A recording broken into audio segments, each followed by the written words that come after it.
Les podcasts du Figaro.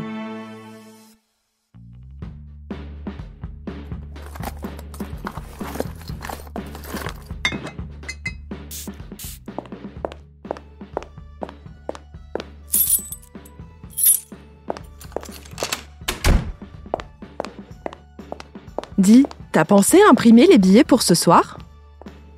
Cette phrase, on l'a tous dit avant de partir voir un spectacle, un concert ou bien un match de foot. Ça fait bien longtemps que les tickets papier qu'on allait retirer en billetterie et qu'on accrochait sur les murs de nos chambres ont été supplantés par les billets au format PDF à imprimer soi-même et qu'on jette ensuite à la poubelle. Mais le billet PDF est lui aussi en train de vivre ses dernières heures. Si vous êtes allé au Stade de France ces derniers mois, vous êtes sûrement tombé sur les billets mobiles sécurisés.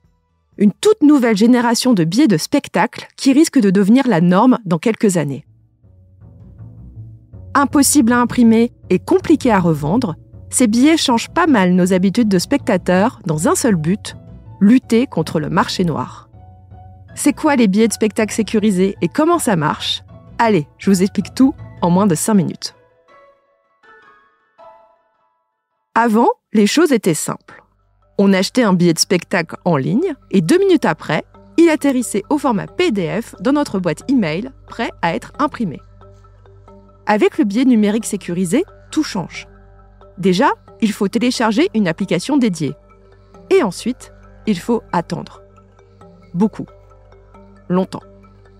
Le billet va en effet apparaître dans les 2 à 3 jours avant le spectacle et parfois même 2 heures avant le show, sous la forme d'un QR code qui ne cesse de se modifier.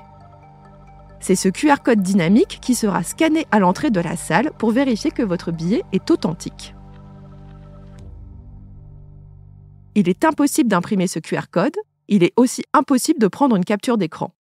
Et on peut transférer le billet vers un autre téléphone seulement de 1 à 2 fois. Bref, vous l'aurez compris, l'objectif de ce système est de compliquer la revente afin de lutter contre le trafic de billets.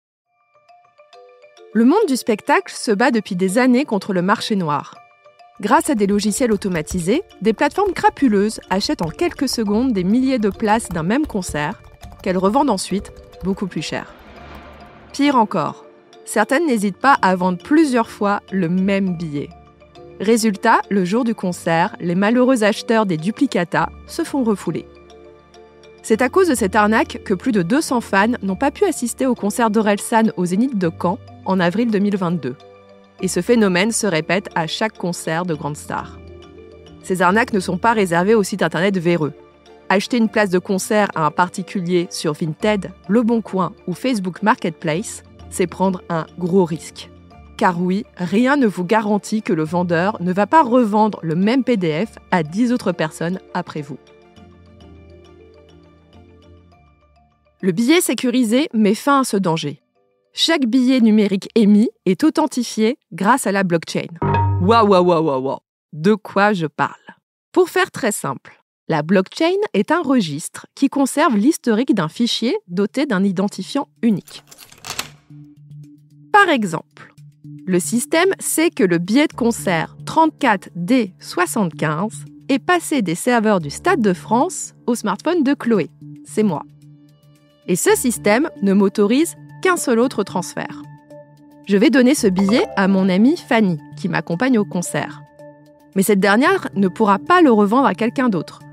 Le système, qui sait que le billet 34D75 est passé des serveurs du Stade de France au smartphone de Chloé, puis à celui de Fanny, va bloquer tout autre transfert. Pour le spectateur, c'est une sécurité.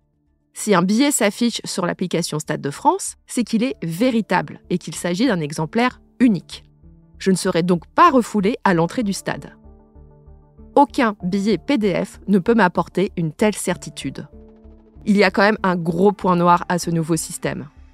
Déjà, il faut impérativement posséder un smartphone, ce qui n'est pas le cas de tout le monde. Et puis surtout, il ne faut pas tomber en rate de batterie avant le contrôle du billet. Sinon, vous ne pourrez pas rentrer. Bref, oubliez le « T'as bien imprimé les billets pour ce soir ?»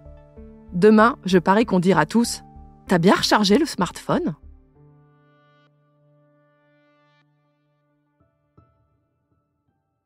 Merci d'avoir écouté Question Tech. Je suis Chloé Voitier, journaliste au Figaro Économie. Et si cet épisode vous a plu, partagez-le autour de vous et abonnez-vous à Question Tech pour ne pas rater nos prochains épisodes.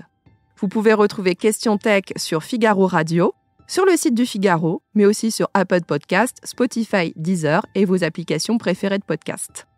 Et n'oubliez pas, dans la tech, il n'y a pas de questions bêtes. À bientôt!